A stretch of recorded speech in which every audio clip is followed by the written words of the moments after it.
एक छोटे से गांव में दो चोर रहते थे जिनके नाम सतीश और मणि थे। गांव के लोगों को परेशान करते और अक्सर चोरी की वारदातों में शामिल होते थे। उनकी आदत थी कि वे गांव में चुपके से घुसते, चोरी करते और फिर किसी नए गांव में चले जाते।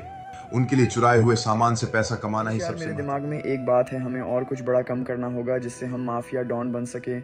उसके लिए कोशिश की। सतीश और मणि को लगा कि उनका काम मुश्किल हो सकता है, इसलिए उन्होंने जल्दी से सामान भरना शुरू किया और बाहर निकलने का रास्ता ढूंढने लगे। ये कैसी आवाज है? लगता है कोई चोर गुस्सा आया है। जाकर पिताजी को जगाती हूँ। पिताजी, पिताजी जल्दी आओ, लगता है चोर आ गए हैं। बेटी, अभी मैं गांव के गार्डों को सूचित करता हूं और वे चोरों को, हमारे घर में चोर घुस आए। चिंता मत करो साहिब, हम अभी चोरों को पकड़ता है। अरे यार, लगता है कोई आ रहा है, जल्दी करो वरना हम पकड़े जाएंगे। जब वे घर से बाहर निकल रहे थे तभी गार्डों ने उन्हें पकड़ लिया और गांव के बीच लाए। गांव वाले गुस्से में थे और चोरों को सजा देने की मांग कर रहे थे।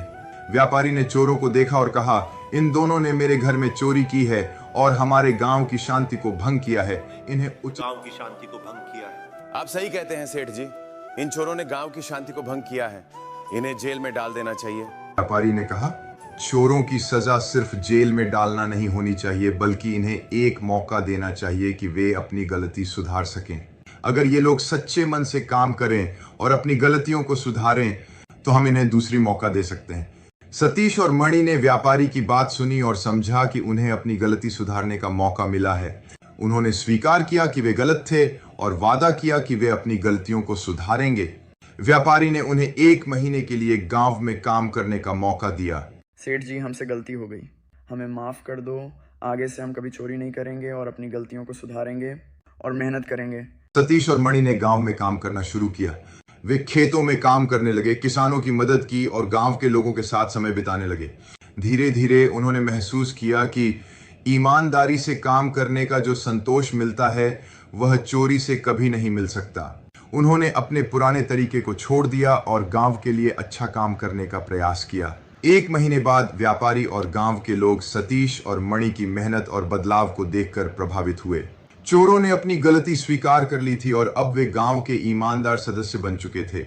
व्यापारी ने उन्हें माफ कर दिया और कहा कि वे अपने जीवन में सच्चाई और ईमानदारी से जीने का वादा करें।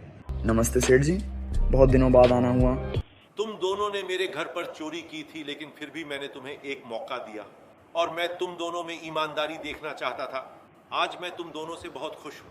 सतीश और मणि ने अपने जीवन में बदलाव लाने का वादा किया और गांव में नई शुरुआत की। उन्होंने अपनी चोरियों को पूरी तरह छोड़ दिया और मेहनत, ईमानदारी और सम्मान से जीने लगे। गांव के लोग भी अब उन्हें स्वीकार करने लगे और सतीश और मणि की अच्छाई को समझने लगे। सेठ जी, आपने हमें उस दिन बचा लिया और आपकी बात हमारे दिल को छू गई। हमने उसी दिन संकल्प किया कि आज के बाद हम चोरी नहीं करेंगे और अपने आप को गांव वालों के सामने सुधर कर दिखाएंगे और मेहनत करेंगे। इस कहानी से यह सीख मिलती है कि गलती करने के बाद अपनी गलतियों को स्वीकार करना और उन्हें सुधारने का प्रयास करना सबसे महत्वपूर्ण है। सच्चाई और ईमानदारी से जीने पर ही हमें जीवन में असली संतोष और सम्मान मिलता है।